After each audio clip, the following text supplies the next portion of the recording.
Hello and welcome. I'm Namaste from New Delhi. You're watching DD India Live. I'm Gautam Roy. Coming up in the next 30 minutes. India and Mauritius elevate ties to a comprehensive strategic partnership. Both the sides signed multiple MOUs in science and technology, oceanography, administrative training, telemetry and much more. Making every possible effort to deal with the recent unrest, says Nepal's President Ramchandra Paudel. Talks between young protesters and army on to choose new interim leader. Close on the heels of a cabinet reshuffle triggered by the removal of his deputy, British Prime Minister Keir Starmer sacks the UK's ambassador to the US, Peter Mendelsohn, over his Epstein emails. And Poland calls for an emergency UN Security Council meeting over Russia's alleged airspace violation. Moscow dismisses Western rhetoric about its drones in Polish airspace.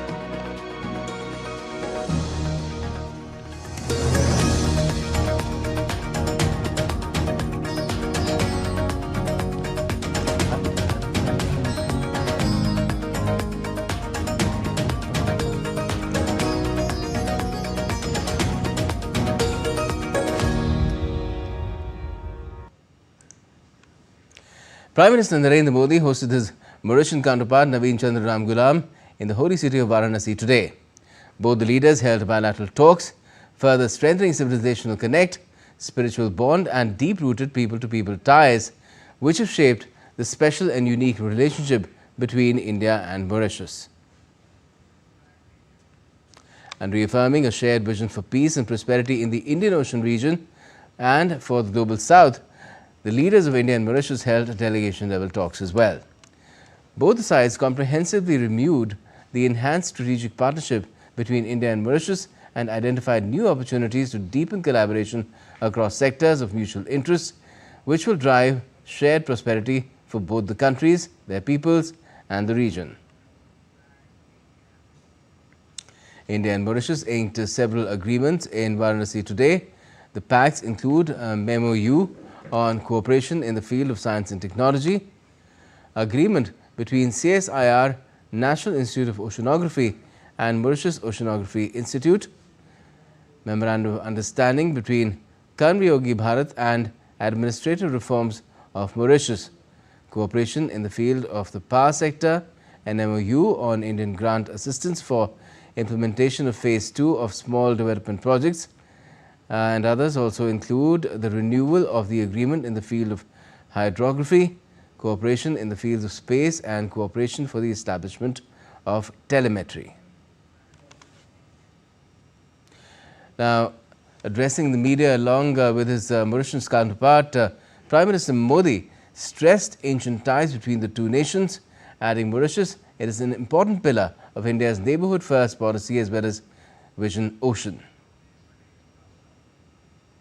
Mauritius की आवश्यकताओं और प्राथमिकताओं को ध्यान में रखते हुए एक स्पेशल इकोनॉमिक पैकेज पर निर्णय लिया है। यह इंफ्रास्ट्रक्चर मजबूत करेगा, रोजगार के नए अवसर पैदा करेगा और स्वास्थ्य सुविधाओं को सुदृढ़ करेगा। हम Chagos marine protect area, SSR international airport के एटीसी टावर तथा हाईवे और रिंग रोड के विस्तार जैसी परियोजनाओं को भी आगे बढ़ाएंगे। This package is not an assistance, it is an investment in our shared future. Said that India is helping Mauritius in its renewable energy transition. Mauritius में यूपीआई और रुपे कार्ड की शुरुआत हुई। अब हम लोकल करेंसी में व्यापार को सक्षम करने की दिशा में काम करेंगे। ऊर्जा सुरक्षा हमारी भागीदारी का एक अहम स्तंभ है। भारत मॉरिशस के एनर्जी ट्रांजिशन में सहयोग दे रहा है। मॉरिशस को 100 इलेक्ट्रिक बसें दी जा रही हैं, जिसमें से 10 पहुंच चुकी है। ऊर्जा के क्षेत्र में संपन्न हुए कॉम्प्रिहेंसिव पार्टनरशिप समझौते से इसे और बल मिलेगा। हमने तमारिंड फॉल्स में 17.5 मेगावाट का फ्लोटिंग सोलर पावर प्लांट के निर्माण में सहयोग देने का निर्णय लिया है. And for his part, Mauritius Prime Minister Dr. Naveen Chandram Ghulam lauded India's long-standing support and partnership with Mauritius, saying that the country has benefited immensely from India's generous assistance and expertise in various sectors over the years. Bilateral issues, Prime Minister Modi and I have held deep exchanges on pressing global challenges. As I said, also maritime security, but also climate change, and we will continue to work together. These discussions have culminated in the signing, you've just said, of several memoranda of understanding in the fields of community development, power, energy, science and technology, research, education, marine science and space research, which will guide and strengthen our cooperations in the years ahead. Another highlight has been the high-level business meeting held 2 days ago in Mumbai, which brought together the captains of industry, and it was very fruitful because there's eagerness, because I've told them that don't forget we have preferential access to a lot of markets in Africa. We are a member of SADC, we are a member of COMESA, and we are a member of the African Union. But especially with SADC, there's a lot of double taxation agreement treaties which India business people can also benefit. It will be a win-win situation. India and Mauritius have taken a decision to step up their partnership. Foreign Secretary Vikram Misri announced that a special economic package will be extended to Mauritius with a key focus on the development of Port Louis. A special economic package to Mauritius. This is a package that covers multiple elements. It includes the development of the port of Port Louis, development and assistance for surveillance of the Chagos Marine Protected Area, blended financial assistance in the form of grants and lines of credit. The package will also contribute to safeguarding the waters around Mauritius and in the broader region, and Government of India will also extend budgetary assistance in the current financial year amounting to $25 million. On trade, the Foreign Secretary confirmed that both the countries have already reached an understanding to settle transactions in local currencies. Discussions between the central banks are now underway to operationalize the move. Something on which an understanding has already been arrived at, but now at this stage there are discussions going on between the central banks of the two countries, because the appropriate accounts, the Nostro and Vostro accounts, have to be opened up in the banks. So the central banks on the two sides are discussing the technical aspects, and we expect that the understanding on trade in local currencies will be made operational very soon as the operational issues are dealt with. Prime Minister Modi has visited flood-hit North Indian state of Uttarakhand today. The PM travelled from Varanasi after holding bilateral talks with his Mauritian counterpart. Prime Minister Modi met flood victims and interacted with them, trying to know and understand the woes in Dehradun.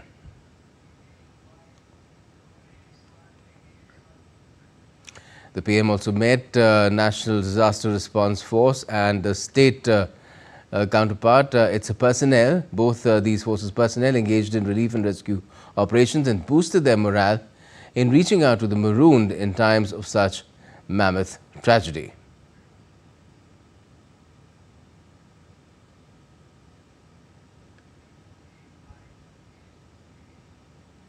And later, the Prime Minister chaired a high-level review meeting in Dehradun, which is the state capital of Uttarakhand, to assess the progress of relief and rehabilitation efforts. Prime Minister Modi emphasized the need for a multi-dimensional approach to help the entire region and its people recover. This would include measures such as rebuilding homes under the PM Awas Yojana, restoring national highways, reconstructing schools, providing relief through the PM NRF, and distributing mini kits for livestock.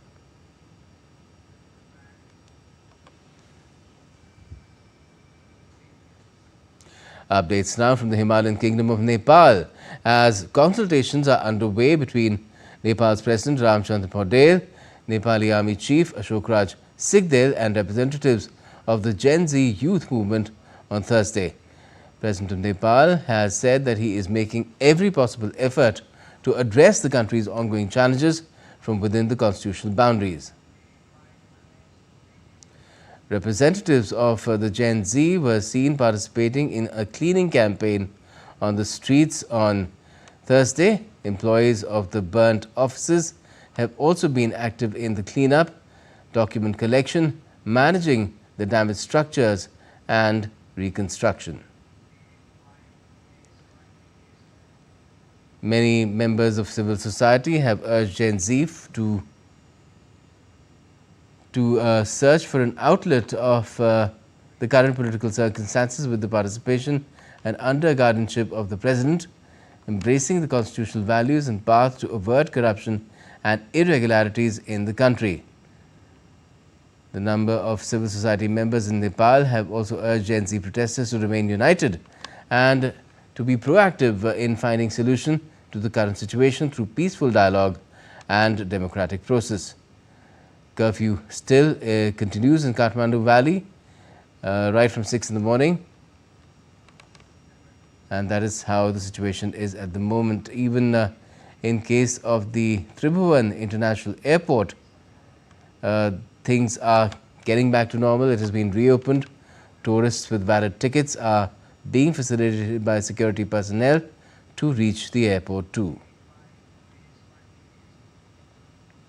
More inmates were stopped from escaping from district prison in Saptari, and in a separate incident, 2 died in clashes in Ramechhap.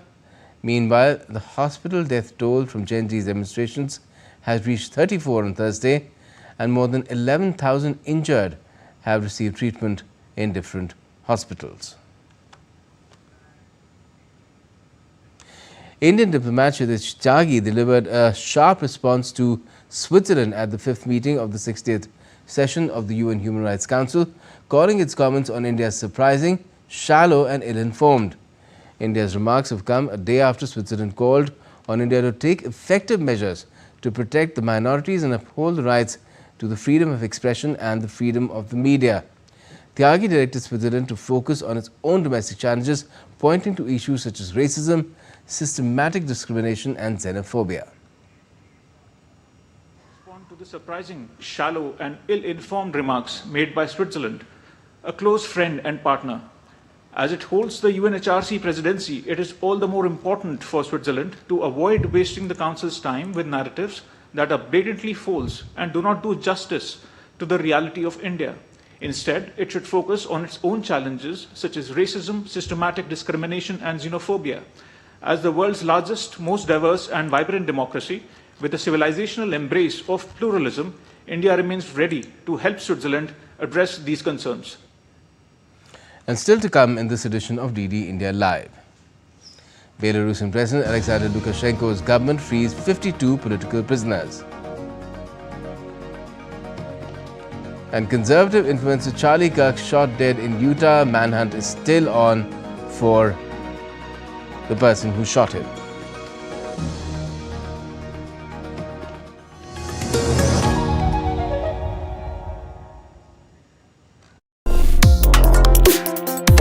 Complex issues, hidden agendas, twists and turns, strategic games.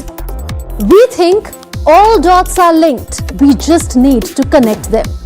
Join me every week as I connect the dots to unravel hidden designs in statecraft, mysteries, and decode issues that matter to you. Watch Connecting the Dots with me at these times on DD India.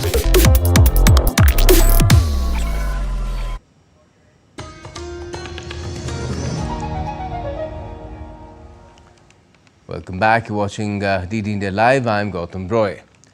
Now, reeling under political pressure, British Prime Minister Keir Starmer called off Peter Mendelsohn, UK's ambassador to the USA, After his connection with sex offender Jeffrey Epstein came to light in unflattering terms, the decision came after his letters and emails sent to Epstein were published this week, resulting in his withdrawal from the most sought-after post. Speaking to the media, Britain's Foreign Ministry said that the latest revelations throw a different light on Mandelson's relation with Epstein, though Mandelson made a statement that he regretted the connection which pacified Starmer, who had backed him in Parliament just a little while earlier. Belarus has freed 52 prisoners of various nationalities, and they are now on their way to Lithuania with the US delegation which negotiated their release. US President Donald Trump had earlier called on Belarusian President Alexander Lukashenko to release detainees from the US, whom the US leader had described as hostages. It was the biggest batch of prisoners so far pardoned by Lukashenko, who is seeking to repair relations with the US after years of isolation and sanctions on his former Soviet state.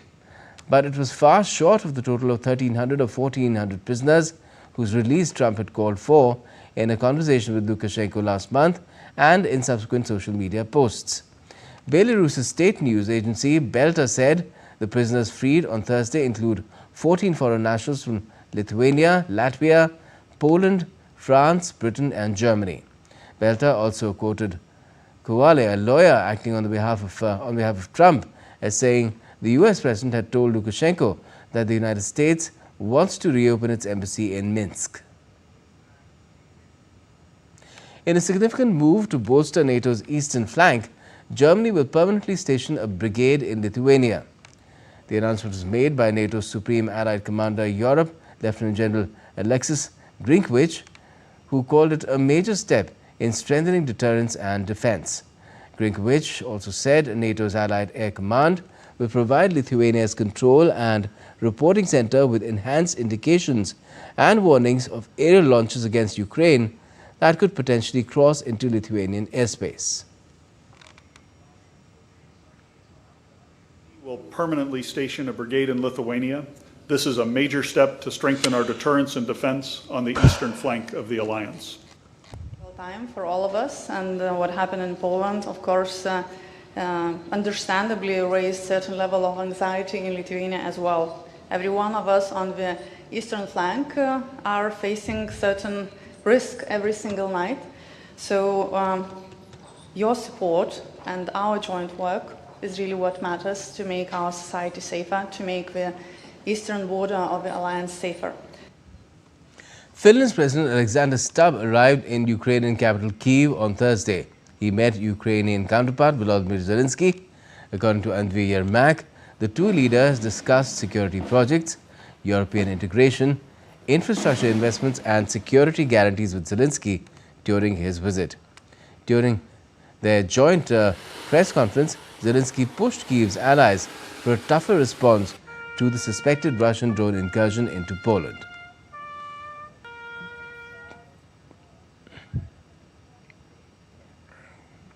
Sweden's Defense Minister Pal Johnson said on Thursday that budgeting another $7.47 billion for military support to Ukraine over the coming 2 years. The minister added that the country also stood ready to lend further support to Poland if required. Much of the spending would be allocated through purchases managed by Sweden's Defense Materiel Agency. Johnson reiterated that Sweden stands in solidarity with Poland, though Moscow has denied responsibility for the incident that is of an airspace incursion, with a senior diplomat in Poland saying the drones had come from the direction of Ukraine. The United Nations Security Council is set to hold an emergency meeting after Russian drones entered Polish airspace. Representatives from member countries will meet at Poland's request to discuss the unprecedented incursion into NATO territory, which took place on Wednesday morning. Poland's President Karol Nawrocki has spoken with Trump, among other NATO allies, in talks that were confirming their unity. As European and NATO countries rally to Poland's defense, the US has vowed that it will help defend NATO territory following the incursion. US, France, Germany, Canada and EU have condemned Russia over this incursion, calling it deliberate and an unprecedented provocation. However, Polish Prime Minister Donald Tusk has emphasized the importance of allied commitments and modernizing Poland's air force during a visit to military base Lask on Thursday. I'm convinced that in some sense this lesson from last night should be a very strong argument for you, not only on your behalf, but also for Poland in our talks with all allies. I will do everything I can. I will bend over backwards to ensure this. The Kremlin on Thursday, however, dismissed statements by Warsaw and other European countries. Kremlin spokesperson said Moscow would not be issuing new comments on the situation. Meanwhile, Slovenia, Denmark, Greece, France and Britain have called for an urgent UN Security Council meeting on Friday. Well, for a long time now, reports from Germany were about the country's economic troubles and what the government is planning to do about it. Now, a round of initiatives actually made it through Parliament. Lars Holter is with Deutsche Welle and joins me from Berlin. Well, good evening, Lars, and what can you tell us about what help the government is putting together for the German economy? Thanks for having me. Yeah, isn't that good news that every once in a while we can talk not about what the government is planning to do, but what it has actually put together. There's a few initiatives to strengthen the German economy that have actually now made it through Parliament. And no doubt the most important one concerns high energy prices. Germans have suffered from high energy prices ever since Russia started its war against Ukraine. That's because up to the war, Germany had received large amounts of natural gas from Russia at cheap rates. That worked very well for the German industry, but once the war started, with Western states sanctioning Russia and Germany no longer buying gas from there, energy prices shot up. Now, starting in 2026, the government will make energy cheaper again by lowering energy taxes. However, this is only for industry and agriculture. And while some 600,000 companies will actually benefit, consumers won't. And that's been the source of some debate already.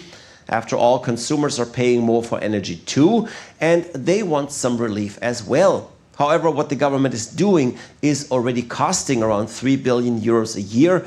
So it's not that easy to just broaden this initiative. Okay, a bit of a mixed bag then. But Lars, the government has been focusing a lot on companies. Did they do anything to help consumers in other spheres, maybe if not on energy bills? Yeah, they're helping not really the way they were helping companies so far, but that's a problem indeed, as consumers stand behind a larger part of the economy, of course, and consumers have had a couple of rough years as well, often suffering from the same issues corporations are fighting, including, as I mentioned, high energy costs. Well, for now, the government hasn't found a good way to relieve consumers, but one item out of Parliament I found at least interesting. Higher consumer protection online. Well, not sure if that really saves a lot of money, but for online companies, it is now mandatory to have a cancel subscription or a cancel order button way up on their website, with the idea that customers should not only be able to purchase things at ease, but that it should be just as easy to cancel things. That's certainly good news for some consumers who've dealt with horrible customer service before, but it's likely not the economic relief some had hoped for. Well, I hope at least some sort of respite will be there when the companies get the benefit of lower energy bills. Hopefully, it will be passed on to consumers. Thanks a lot for joining for the moment, Lars Holter from Berlin. U.S. State Police and federal agents have been hunting on Thursday for a shooter who killed conservative activist Charlie Kirk at a university in Utah in a gun attack. The suspect likely fired from a rooftop at a significant distance at an event of 3,000 people. The attack has sparked fears of worsening political violence in the United States. President Donald Trump lashed out after the shooting of 31-year-old Kirk. Trump vowed to crack down on those responsible for what he described as a dark moment for America. Americans, I am filled with grief and anger at the heinous assassination of Charlie Kirk on a college campus in Utah. He's a martyr for truth and freedom. and there's never been anyone who was so respected by youth. This is a dark moment for America. Kirk was one of the most prominent pro-Trump activists and conservative media personalities in the United States. He has garnered millions of fans and co-founded Turning Point USA, an organization that advocates for conservative politics on high school and university campuses. This was done in 2012. The killing was the latest in a series of attacks on U.S. political figures, including 2 assassination attempts on Donald Trump last year. Now, amid frequent closures of the Srinagar-Jammu National Highway, which has battered Kashmir's horticulture sector, a new ray of hope has emerged for growers.